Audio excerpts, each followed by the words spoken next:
Rishi Sunak here with 5 reasons to get out and vote today. Does social media get the political message across to young voters? Political engagement has always been a contentious issue, especially when it comes to young people. In recent years, we have had a surge in technological advancements and increase in popularity in sourcing news from online platforms.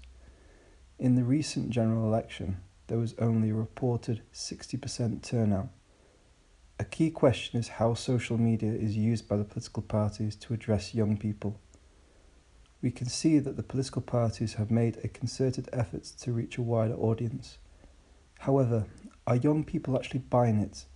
And if young people consume their news from social media, then how much of the political message do young people read into? In the aftermath, I spoke to some young people about how engaged they are with the political system and how they consume their news. Unlike in the last general election, TikTok has become a primary focus, with the major political parties having accounts on the platform.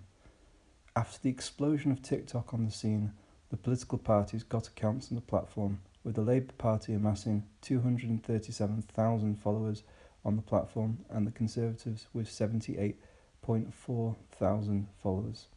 During the general election campaign, I monitored the main political parties' social media feeds and also monitored engagement by looking at reactions to posts and comments. To talk with us about this, we have Ralph Alley, a member of the Young Labour and organiser of Labour to Win. Social media is the way that most, young people communicate nowadays. It's sort of the main sort of forum in terms of how, people see the world, get their news, get their information from, and also communicate with their friends and people that they know as well, which I think is also important. Political parties, since probably about 2010, have used social media in order to reach, a larger audience, and particularly young people who are less likely to engage with sort of traditional broadcast, which is TV and also press. So young people in particular have sort of massively shifted away from that and into sort of social media sites such as Twitter, Instagram, even Facebook. And I think, if you look at the amount of money that political parties spend on social media, you can see how important it is to them. I don't know the exact figures, but quite a healthy amount of budget is spent on advertising and, hiring people, digital organisers to, make graphics, make short form content, long form content, etc. that can be shared around. I think the other sort of side of social media is sort of using it to sort of expand networks and sort of, turn people into sort of ambassadors for political parties and share it with their friends and family. Mm-hmm. This sort of strategy was sort of pioneered by the Obama campaign 2008, which is basically just like, sending people graphics, making sure that people themselves are posting stuff saying, I'm voting Labour because, and sort of sharing their enthusiasm online, which can sort of expand that reach out to sort of friends and family and reach people that political parties would never normally be able to do so. I know that obviously with the recent general election that we just had, that many would argue that it was the sort of TikTok election, and I think it was noticeable that since the 2019 election, obviously TikTok's gained more clout, and all the political parties have TikTok accounts now. Do you think that's helped really with sort of reaching young people, and are people sort of reading beyond that sort of, I mean, on the Labour Party's TikTok page, you see all these memes. Are young people sort of reading past that and actually reading the manifestos? So I think with TikTok, I think there's sort of two sort of main strategies that parties are using to engage with it. I think the first is sort of utilising it as sort of a platform to post short form content on. So that can be short explainer videos. So this can be like, summarising Labour's policies on Great British Energy in about 30 seconds, or its plans for the NHS in about 30 seconds. And the other is sort of capitalising off viral trends. So usually in TikTok, you would sort of see some trends that young people are doing on social media, like some sounds, or, like, for instance, Labour did a thing with, if you don't vote Labour, you'll have minus 1,000 aura. Like, that's the sort of thing where it's sort of like capitalising off trends. So that's sort of two different ways. In terms of, is it useful for our young people being informed by this? I think that definitely it's reaching young people. I think that was quite clear. So a lot of Labour sort of memes around, particularly around the Conservatives' policy on national service, were definitely getting quite a wide reach amongst younger people and making them think about how the significance of the election is to them.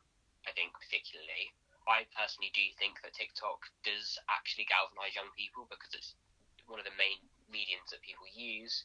I think that TikTok, people spend a lot of time on it, and they do listen to what they hear on the platforms. And I think that definitely the content that Labour pushed out did increase its support amongst the younger audience. And I think that's even more pronounced in America, where the Democrats' TikTok, the Kamala Harris TikTok in particular, is really used for driving out young people to vote. I think it's also important to note that in the UK, because of the way that demographically we're structured, political parties aren't as incentivised naturally to target younger voters because of the fact that young people tend to live concentratedly in big cities.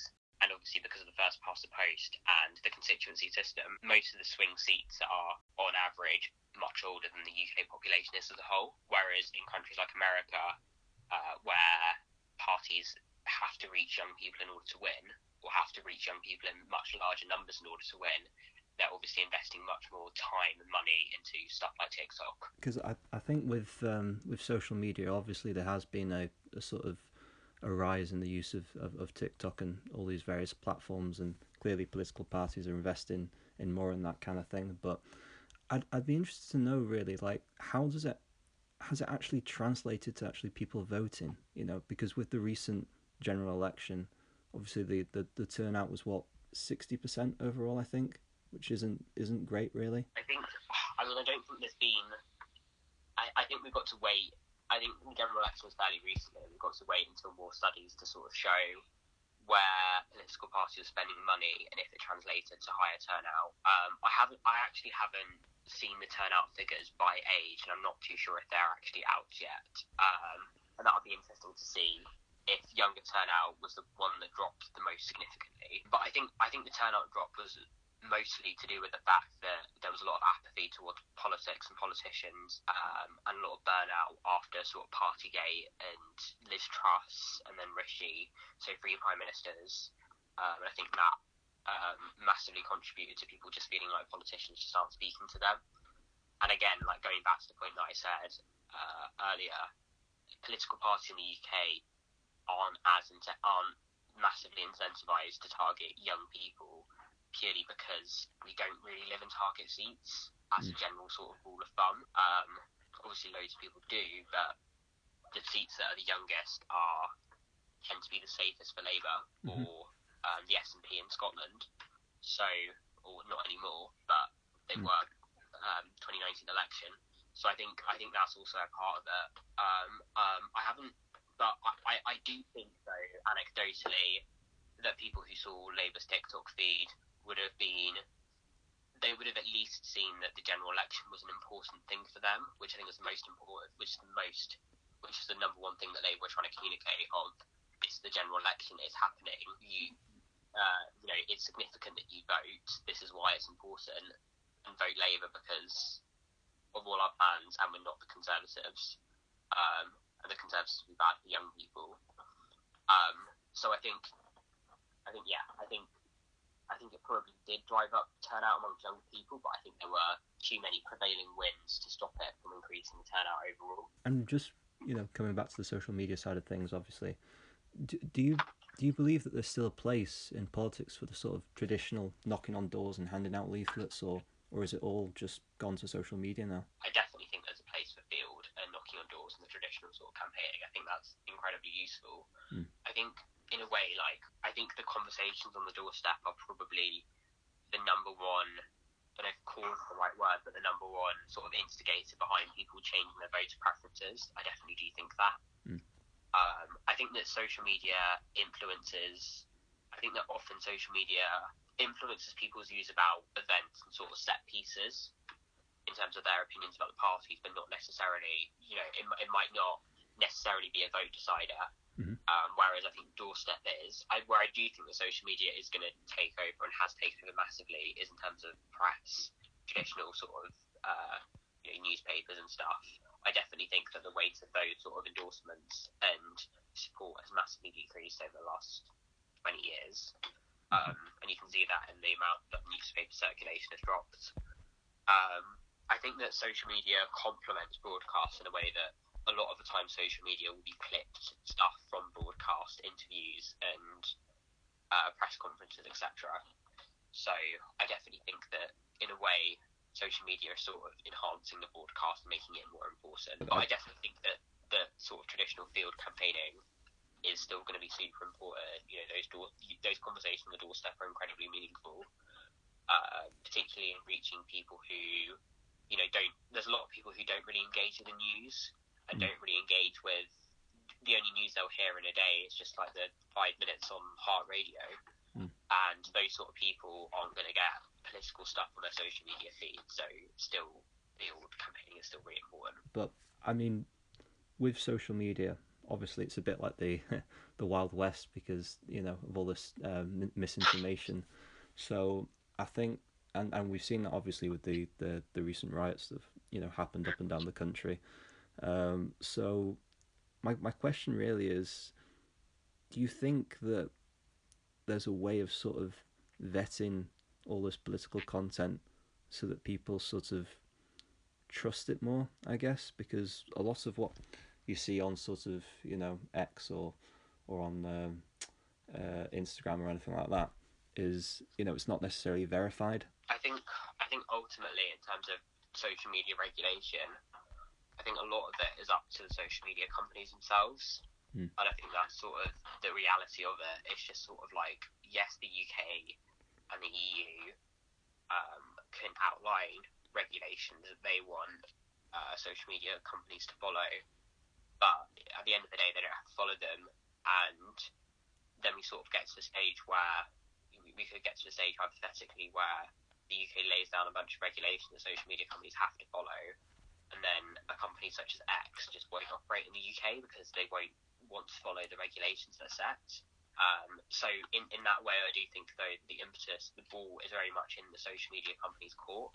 I think we've seen for a long time, relatively long time since 2016 and Brexit and Donald Trump with Cambridge Analytica and the sort of misinformation that was sort of started over on that side, and that was more sort of Instagram, Facebook, and now we're sort of more in the sort of X sort of zone of Elon Musk not really regulating social media,